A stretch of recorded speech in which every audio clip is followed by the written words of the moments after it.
Efisien, efektif, dan cukup. Kunci sukses dunia bisnis. Halo teman-teman, selamat datang kembali di podcast kita yang membahas pengembangan diri dan dunia bisnis secara sederhana tapi bermakna. Hari ini kita akan membahas 3 konsep penting yang sering terdengar, yaitu efisien, efektif, dan cukup. Apa sih arti dan manfaatnya dalam dunia bisnis? Yuk kita bahas di sini bersama-sama. Apa itu efisien? Efisien berarti melakukan sesuatu dengan hemat sumber daya, baik waktu, tenaga, maupun biaya. Contohnya, sebuah bisnis bisa memproduksi barang dengan biaya yang lebih rendah tanpa mengurangi kualitasnya. Manfaat efisien dalam bisnis adalah untuk mengurangi pengeluaran, meningkatkan keuntungan, dan membuat proses kerja lebih cepat. Apa itu efektif?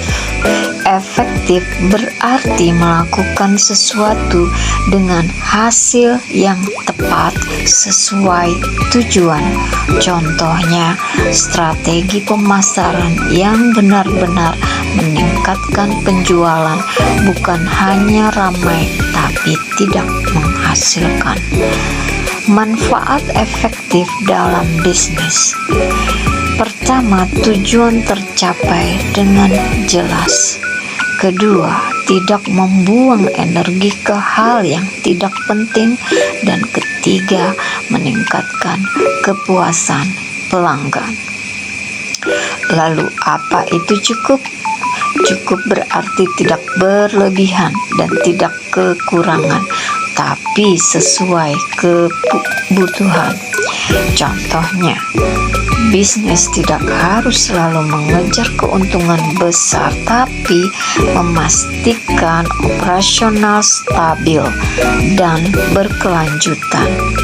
Manfaat arti cukup dalam bisnis, yaitu menghindari pemborosan, menjaga keseimbangan bisnis, dan membantu keberlanjutan jangka panjang.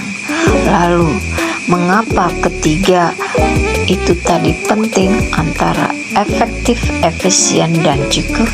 Dalam dunia bisnis, ketiga konsep ini harus berjalan bersama-sama. Efisien berarti hemat sumber daya. Efektif berarti tepat sasaran, dan cukup berarti seimbang dan memadai. Kalau hanya efisien tanpa efektif, bisnis bisa hemat tapi tidak berkembang. Tapi kalau efektif tanpa efisien, bisnis bisa sukses tapi boros. Kalau tidak cukup, bisnis bisa berlebihan dan tidak stabil. Jadi teman-teman, kunci sukses bisnis bukan hanya bekerja keras tapi juga bekerja cerdas, tepat, dan seimbang. Mulai sekarang, coba kita terapkan 3 kunci sukses bisnis ini. Terima kasih sudah mendengarkan podcast ini. Sampai jumpa di episode berikutnya. Salam edukasi dan terima kasih.